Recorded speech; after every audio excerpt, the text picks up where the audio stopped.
Il y a eu une société juive fondée en 1880, l'Alliance israélite universelle, par un juif du nom de Adolphe Crémieux. Et il lance son manifeste aux juifs de l'univers. Et là, voici, là, je résume. Si vous croyez que le judaïsme est la seule et unique vérité religieuse et politique, si vous êtes convaincus de cela, Israélites de l'univers, alors venez, entendez notre appel et envoyez-nous votre adhésion. Notre cause est grande et sainte et son succès est assuré. Le catholicisme, notre ennemi de tous les temps, gît dans la poussière, mortellement frappé à la tête. Le pape venait d'être fait prisonnier en 1870. Ses biens confisqués, son argent. Le filet qu'Israël jette actuellement sur le globe terrestre s'élargit et s'étend, et les graves prophéties de nos livres saints vont enfin se réaliser. Alors, le catholicisme, notre ennemi de tous les temps, gît mortellement frappé à la tête. Dans le journal L'Action, ex-catholique de Québec, 20 avril 1965, c'est pas le Moyen-Âge, ça. La fin de la guerre froide judéo-chrétienne. Cette semaine. Et là, on nous dit qu'une magnifique revue publiée par l'Alliance israélite universelle, celle qui dit notre ennemi de tout temps, le catholicisme, est dans la poussière, notre jour est arrivé. Alors c'est une très, très belle revue, d'après l'Action. Et il vous en donne ça tout le long. D'un texte par un juif du nom de Gérard Israël. Tissu de fausseté.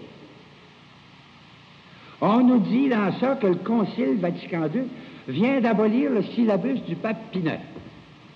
Totale fausseté. Que le schéma sur le déicide des Juifs, c'est final, c'est réglé. Les Juifs n'ont jamais tué Jésus-Christ. C'est faux. Le pape, au Congrès eucharistique de Bombay, a dit les Juifs ont tué Jésus-Christ après l'avoir persécuté toute leur vie, puis il vient de leur dire encore la semaine passée. Vous avez vu ruer des Juifs d'Italie et de la presse mondiale. Enfin, c'est pour vous montrer qu'un journal bien intentionné ne s'aperçoit même pas qu'il est infiltré. Et ça, c'est en vertu de la stratégie de guerre, ça. Là, on nous fait voir le concile d'après le judaïsme, pas d'après le catholicisme. On judaïse les cerveaux chrétiens, sans vouloir christianiser les cerveaux juifs. Alors, on va faire la bataille sur le terrain choisi par le général ennemi. On est sûr de se faire battre à tout coup. Il y a, dans le plan, je le connais, le plan juif, j'ai tous les textes. C'est une rengaine pour les autres, c'est une obsession. Que leur messianisme s'en vient, mais il ne peut pas arriver si on ne renverse pas d'abord le messianisme chrétien. Et pour eux, il y a deux grands moyens. Il y en a une centaine, mais je vous donne les deux plus grands. Rendez les chrétiens impurs, ils ne seront plus des chrétiens. Éloignez les prêtres du sanctuaire par toutes sortes d'occupations imaginables. Plus ils seront loin du tabernacle, moins ils seront des prêtres. Alors, ouais, comment ils nous en font les conversions aujourd'hui? C'est de l'apostasie qui se généralise partout, partout, partout. Le curé d'As, lui, il restait dans le sanctuaire puis il en convertissait des centaines par mois.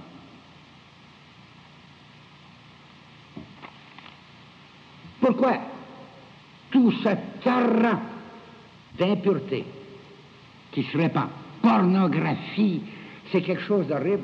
Il y a même des choses qu'on ne peut pas dire et qu'on est gêné de se dire entre hommes quand on regarde certaines statistiques. Parce qu'on a choisi le terrain de l'ennemi pour combattre. Sigmund Freud, la psychanalyse, enseignée dans nos universités. On en parle dans nos couvents, dans nos collèges, partout. Ce vieil athée juif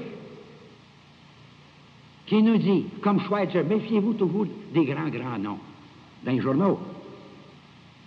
Quand un type est bien massacré, bien engueulé, c'est quelqu'un. Mais quand on vous le présente, comme un grand homme, méfiez-vous. Albert Schweitzer, l'organiste, tout ça, qui se dévoue pour les nègres, qui fait de l'humanisme.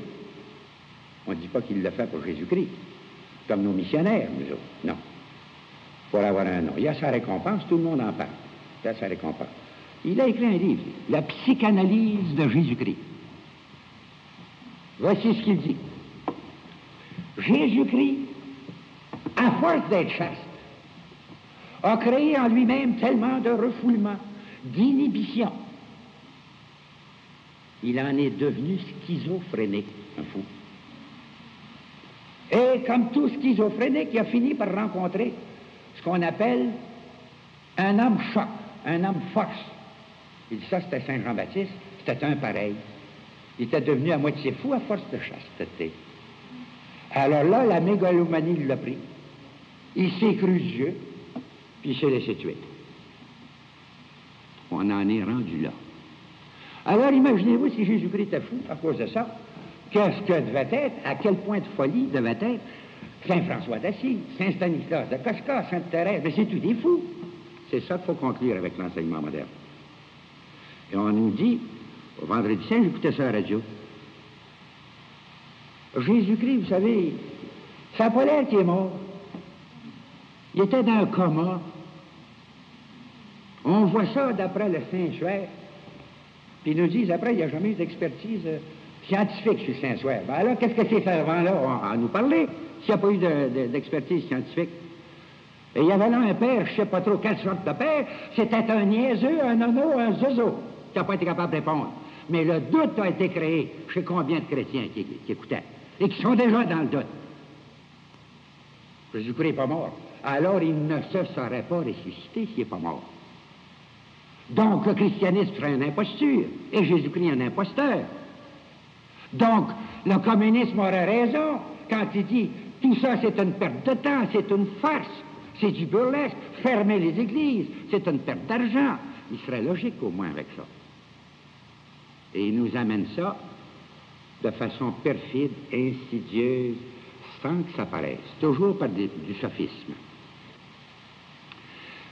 Alors, on est allé combattre sur le terrain choisi par l'ennemi. Sigmund Freud et sa psychanalyse. Mais le Père éternel qui nous a fait, il nous connaît, bien plus qu'on peut se connaître. Il connaît les faiblesses humaines, les défauts des hommes, leurs penchants.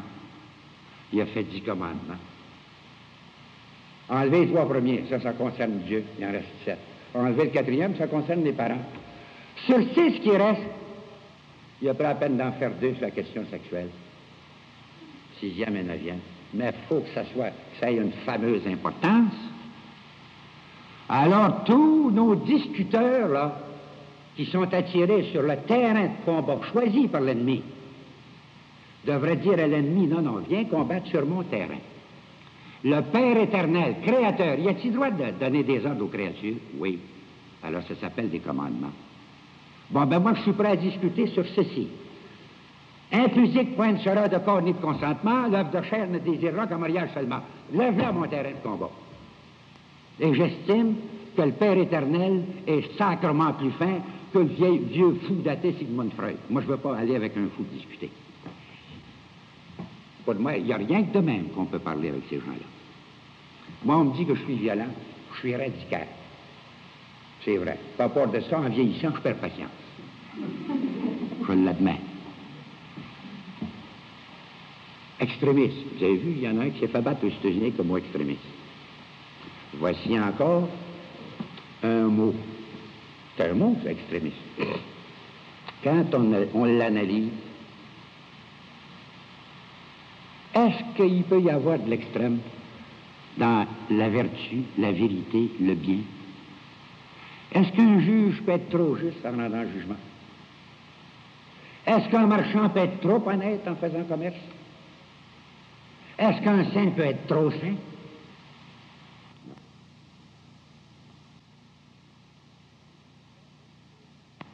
Il n'y a pas d'extrémisme dans le bien et dans le vrai. Mais le plus petit mensonge, le plus petit vol, c'est déjà de l'extrémisme. Ça n'existe que dans le mal. comme le mot tolérance. Le bien, le vrai, le juste ont des droits en eux-mêmes et par eux-mêmes. Et ils ont toujours le droit de dire « donne-moi mes droits ». Mais le mal, l'erreur, le mensonge n'ont aucun droit. Alors, n'étant pas capable de dire « donne-moi mes droits », ils disent « ben, tolérance, tolère-moi ». C'est pour ça qu'on tolère un homme qui arrive en retard à son travail, un autre qui est un peu chaud, on dit « ah ben, tolérons ». Mais allez-vous tolérer la vertu? Allez-vous tolérer la vérité? Non. Alors, moi, je discute bêtement comme ça. Parce que la vérité, elle est intolérante, elle est brutale. Comme Dieu lui-même qui a dit, la vérité, c'est moi. Je suis la vérité. Et il a dit, et ça, c'est de l'extrême intolérance, nous disent les gauchistes, socialistes, communistes, athées, en fait, toute cette clique-là, les oiseaux d'un même plumage, vous les voyez toujours ensemble dans les mêmes causes. Qui n'est pas avec moi est contre moi. Ah, bien, il y en a qui disent, moi, je ne suis pas pour ça, je suis pour le juste milieu. Ben, dites-moi où est-ce qu'il y a le juste milieu, entre être pour Jésus-Christ et être contre. Le juste milieu, là, ni chaud ni froid, il a parlé d'eux autres. Les tièdes, je les vomirai de ma bouche. Moi, je dis, vous, ça ne peut même pas y rentrer dans l'estomac. Pas le droit de garder ça, les tièdes. Mais les entiers, même dans le mal, ceux qui sont entiers, mais convaincus et sincères dans le mal, sont ceux qui sauvent le plus vite. Saint Paul avait l'argent des Romains, il y avait les soldats, puis lui, il avait le casse-gueule, le chrétien, parce que c'était une mauvaise affaire. Il était sincère, il croyait à ce qu'il faisait. Sur le chemin de Damas, ils ont fait une petite pirouette. Il a été aussi sincère, aussi vrai, aussi actif, aussi intolérant, aussi extrémiste, de bord. Et notez une chose, il y a longtemps que Jésus-Christ était monté au ciel. Il n'était plus sur terre. Paul, Saul, pourquoi me persécutes-tu? Persécuter l'Église, c'était persécuter la personne même de Jésus-Christ. Vous savez, je ne vous parle pas de religion. Moi, je suis un chef politique. Un parti national politique. Il y en a qui me reprochent ça. Les gauchistes. Parlez de religion, chacun. Je dis, écoutez, quand même, il n'y aura pas d'église catholique. Est-ce que Jésus-Christ existe ou non? Indépendamment de l'église. C'est un fait. S'il existe, c'est un fait. On est obligé d'en prendre conscience. Pour qu'est-ce que c'est que je m'en occupe de la religion? Ils ont tout peur, les autres. Tous les autres. Sauf les communistes. C'est un parti politique, ça, le Parti communiste. Il dit, la religion est l'opium du peuple, il faut la détruire. Alors, il s'occupe de religion, pour la détruire. Ben, moi, je dis, vous m'en occupez, pour la défendre, c'est mon droit. Que ça devient une question politique. On envoie les cardinaux pénitentiaires, Vincenzi, Minzinti, Stépinac. On prend des évêques. On a tué d'un coup sec en Russie, de 17 à 19, 48 000 prêtres religieux et religieuses. Autant, et on a chassé tous les missionnaires de Chine, soviétique. Mais c'est des partis politiques qui font ça.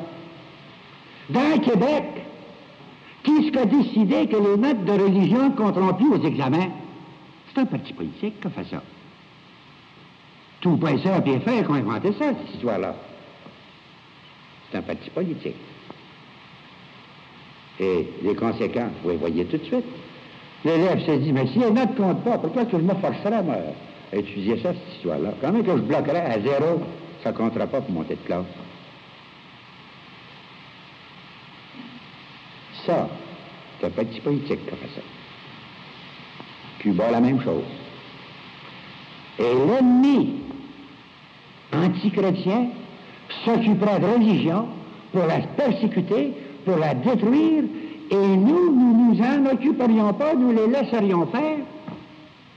Mais il faudrait être les derniers oiseaux, les derniers nonos. On n'est pas, nous autres, dans notre groupe. Ils ont voulu lever la bataille. Ils ont voulu soulever la question. Ils nous l'ont imposé. Nous relevons le gant. Nous acceptons leur défi. Nous allons nous battre.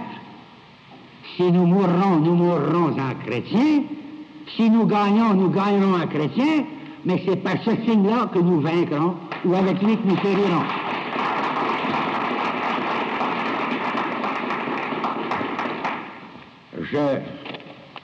Je résume un peu. Maintenant, quelle est l'origine de toute cette histoire-là? Moi, en tout cas, c'est que j'ai été interné pendant 5 ans, pendant la guerre. J'avais dit ceci pas pendant la guerre, avant la guerre. La Première Guerre mondiale a été imposée comme première phase de la Révolution mondiale en vue de détruire la civilisation occidentale de l'homme blanc et chrétienne. Les Blancs d'Europe se sont entretués. Ils ont perdu 30 millions de leurs plus beaux jeunes gens, détruit des provinces entières. Tous ont été perdants. Un seul a gagné, le judéo-communisme, en Russie soviétique. Et pourquoi ont-ils choisi ce pays-là? Parce qu'il chevauche l'Europe, l'Asie, le Proche-Orient. Et avant la guerre, c'est là, je criais ceci. Je disais que la Deuxième Guerre était inévitable, parce que c'était dans le programme, dans le complot. J'ai étudié ce complot-là. Il faut apprendre le yiddish, il faut suivre en allemand, en anglais, dans diverses langues, ce que se disent les Juifs entre eux. Ils se donnent le mot de passe. Bon. Alors, j'ai dit, la Deuxième Guerre est inévitable.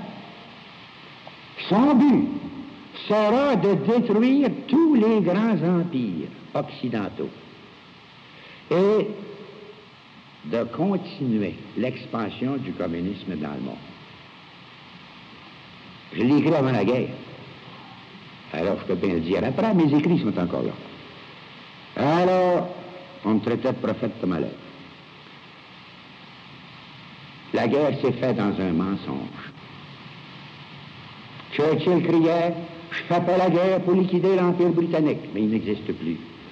De Gaulle criait « Je fais la guerre pour consolider l'Union française », il n'y en a plus.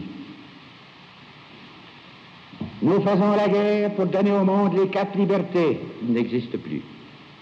Nous voulons détruire la dictature. Elle existe dans 22 pays qui ne l'avaient pas avant. Et le communisme s'est emparé des pays baltes, des Balkans, la moitié de l'Allemagne, la moitié de la Corée, la Chine, et là, c'est un cyclone. Deuxième phase de la Révolution mondiale. Et le Juif a toujours pris l'ascendant. C'est lui qui mène. Toujours en vue de son messianisme mondial. Et là, la troisième phase, le troisième acte de la grande tragédie s'en vient. Vous me direz, ben vous êtes bien pessimiste, pas du tout. Moi, je regarde ça comme un médecin qui dit, tu sais, ton vieux grand-père, là, il arrive au 9e jour de sa pneumonie. Mais il va passer à travers. Je suis bien content, c'est une belle nouvelle. Mais il faut s'attendre à la crise. Elle va être sucrée. Nous, en Amérique, nous ne savons pas encore ce que c'est que la guerre. Nous n'avons jamais reçu un obus seulement. Et le Canada, surtout, est pris en sandwich entre l'Asie et les États-Unis. Et Moscou, Pékin, Cuba, tout le séparatisme que vous voyez dans le Québec en ce moment, c'est fait par le communisme. Et toute l'affaire des nègres, là, ce qui se passe aux États-Unis, là, on veut qu'il y ait droits civils, ces pauvres nègres. C'est la révolution nègre pour établir une république communiste nègre dans la Dixieland et prendre les États-Unis en sandwich entre un Québec communiste et une république nègre communiste. Les journaux chinois l'ont publié. C'est le plan. Ce qui fait le plus peur à Moscou, à Pékin, à Castro, c'est la puissance américaine.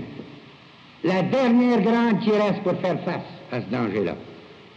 Alors, il faut dire, Yankee go home, maudire les Yankees, diviser l'Amérique du Nord, l'effriter, lui enlever des bastions, comme on lui a enlevé Cuba.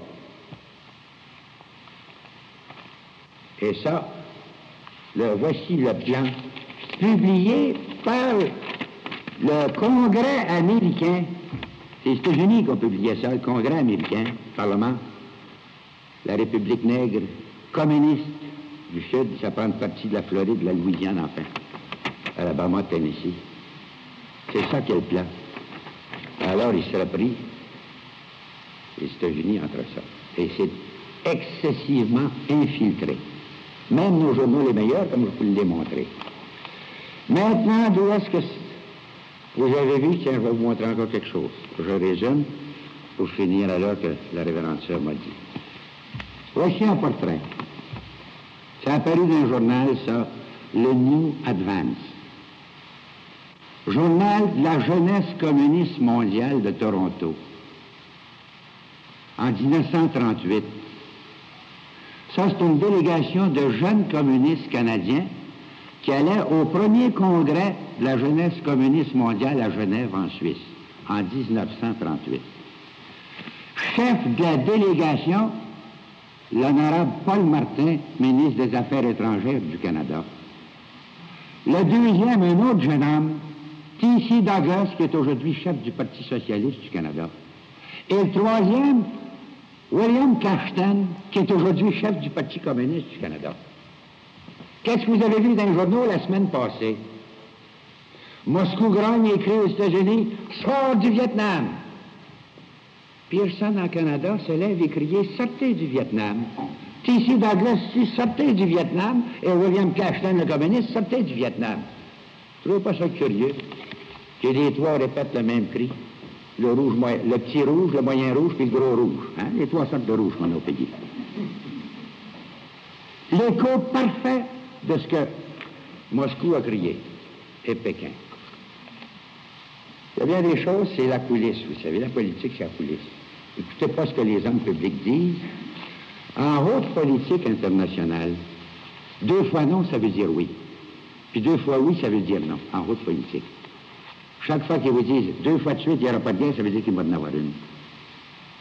Puis quand on parle trop de guerre, là, c'est parce que ça discute la paix.